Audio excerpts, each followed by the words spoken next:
हिरवा पातीचा कांदा बऱ्याच जणांना आवडत नाही. एकतर त्याची भाजी केली जाते, नाहीतर चायनीज पदार्थांमध्ये गार्निशिंगसाठी हा वापरला जातो. तर आज मी तुमच्यासोबत याच कांद्याच्या पातीच्या पराठ्याची रेसिपी शेअर करते. आणि हा पराठा इतका स्वादिष्ट लागतो की यापुढे तुम्हाला आलू पराठा, मटर पराठा, कोबी किंवा पनीर पराठासुद्धा फिका वाटेल. आणि त्यामुळे कांद्याच्या पातीचा हाच पराठा याच पद्धतीने तुम्ही वारंवार करत राहाल अशी खात्री आहे. चला तर मग रेसिपीला सुरुवात करू. नमस्कार, पारिजात किचनमध्ये तुम्हा सगळ्यांचं खूप मनापासून स्वागत. तर पराठा बनवण्यासाठी इथे मी घेतले 4 ते 5 हिरव्या पातीचे कांदे. हे पातीचे कांदे मी स्वच्छ असे धुवून घेऊन त्यावरची जी एक्स्ट्राची सालं असतात ती काढून घेतली आणि मुळंसुद्धा कापून घेतली. तर आता या पातीच्या कांद्यांना आपण चिरून घ्यायचं आहे. चिरत असताना पातीचा भाग वेगळा चिरून घ्यायचा, म्हणजे हिरवा भाग, आणि कांद्यांचा सफेद भाग असतो तो वेगळा चिरायचा.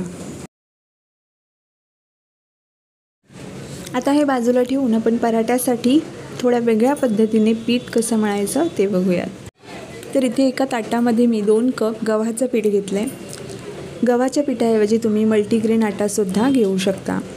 यामध्ये घालूयात चवीप्रमाणे मीठ. आता या पराठ्यांना खुसखुशीत बनवण्यासाठी यामध्ये घालायचं आहे 2 टेबलस्पून बेसन.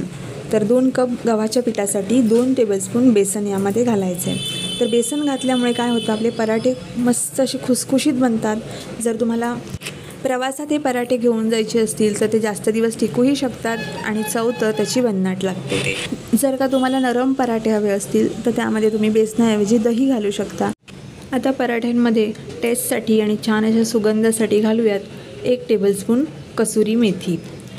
आता अर्धा चमचा यामध्ये ओवा घालूयात आणि असंच हातानेच आपण हे पीठ सुरुवातीला छान असं चोळून घेऊयात, म्हणजे घातलेली सगळी जिन्नस पिठाला एकसारखी लागली जातील. यानंतर आवश्यकतेनुसार थोडं थोडं पाणी घालून हे पीठ आपल्याला मस्त मऊसूत असं मळून घ्यायचं आहे. तरी ते छान मऊसूत असं पीठ मी इथे मळून घेतलं आहे. वरून 1 चमचाभर तेल लावून घेऊयात आणि पुन्हा एकदा या पिठाला मस्त असं मळून घेऊयात. आता तेल लावून 1 मिनिटभर मळून घेतल्यानंतर हे पीठ आता आपण 5 मिनिटासाठी बाजूला ठेवून देऊयात. तोपर्यंत आपण पराठ्यासाठीचं अगदी खमंग असं स्टफिंग बनवून घेऊयात. तर पराठ्यासाठीचं स्टफिंग बनवण्यासाठी मी इथे एका पॅनमध्ये घेतलं 1 मोठा चमचा तेल. तेल चांगलं गरम झालं की यामध्ये घालूयात अर्धा चमचा जिरं. जिरं छान फुलू द्यायचं आहे. जिरं छान फुललं की यामध्ये घालूयात 1 बारीक चिरून घेतलेली हिरवी मिरची. हिरवी मिरची तुम्ही तुमच्या आवडीप्रमाणे कमी जास्त करू शकता. जिरं आणि मिरची 1 अर्धा मिनिट परतून घेतल्यानंतर यामध्ये घालूयात पातीचा सफेद कांदा. सुरुवातीला कांद्याची पात चिरलेली जी आहे ती घालायची नाही, तर सफेद कांदा चिरलेला यामध्ये घालायचा. आता हा कांदा आपल्याला हलकासा नरम होईपर्यंत परतून घ्यायचा आहे. जास्त कलर बदलायचा नाही आहे, हलकासा नरम होईपर्यंत याला आपण परतून घेऊ. आता पातीच्या कांद्याचा सफेद भाग हलकासा मऊ झाला की यामध्ये घालूयात 1 मोठा चमचा बेसन.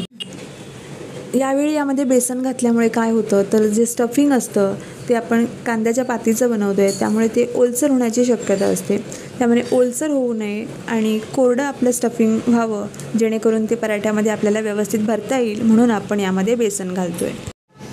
तर बेसन आपण 1 मिनिटभर कांद्यासोबत भाजून घेणार आहोत, जेणेकरून त्याचा कच्चेपणा निघून जाईल. आता 1 मिनिटभर कांद्यासोबत बेसन मस्त असं परतून घेतल्यानंतर यामध्ये आपण घालूयात बारीक चिरून घेतलेली कांद्याची पात. कांद्याची पात आपल्याला जास्त परतायची नाही, 2 ते 3 मिनटंच परतून घ्यायचे, नाही तर त्याला पाणी सुटेल.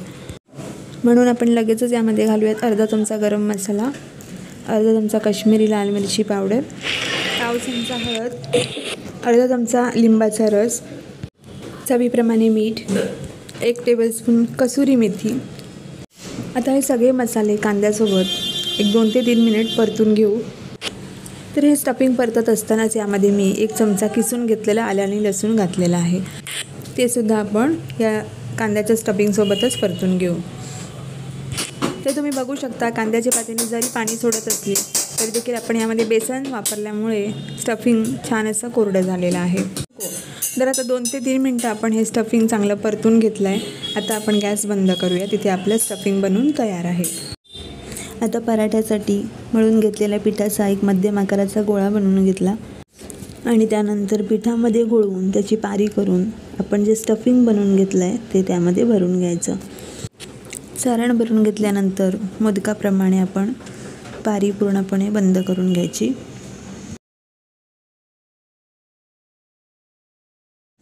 तर स्टफिंग भरून घेतलेला पिठाचा गोळा आपण कोरड्या पिठामध्ये घोळवून त्याचा पराठा लाटून घेऊ।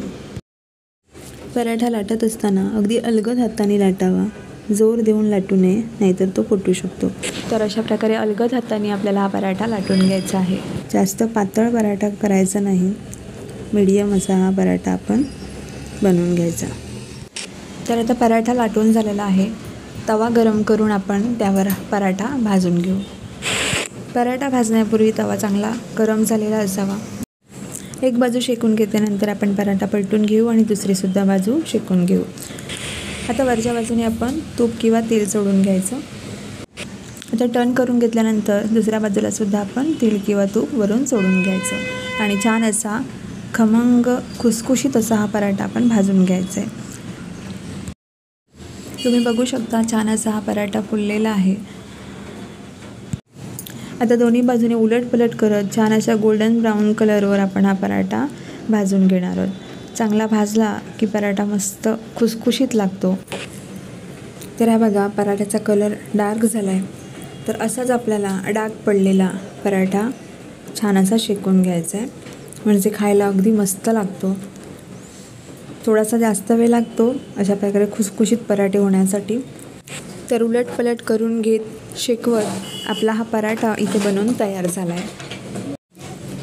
तर तुम्हीसुद्धा या पद्धतीने कांद्याच्या पातीचे असे पराठे करून बघा, खूप छान लागतात चवीला। आतलं जे स्टफिंग आहे ते आपण अगदी खमंग बनवलेलं असल्यामुळे खूप छान अशी चव येते पराठ्यांना, दिसायला देखील अतिशय सुंदर दिसतात।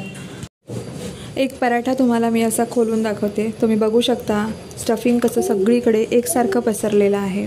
तर हे पराठे तुम्ही कशाही सोबत सर्व करू शकता, लोणच्यासोबत, केचपसोबत, दह्यासोबत किंवा एखाद्या चटणीसोबत, ज्या कशासोबत तुम्हाला आवडतील त्यासोबत तुम्ही एन्जॉय करू शकता। तर आजची रेसिपी तुम्हाला कशी वाटली, आवडली असेल तर नक्की लाईक करा, चॅनलला सबस्क्राईब करा, तसंच शेजारील बेल आयकॉन प्रेस करा। लवकरच पुन्हा भेटू अशीच एक नवीन रेसिपी घेऊन, तोपर्यंत नमस्कार।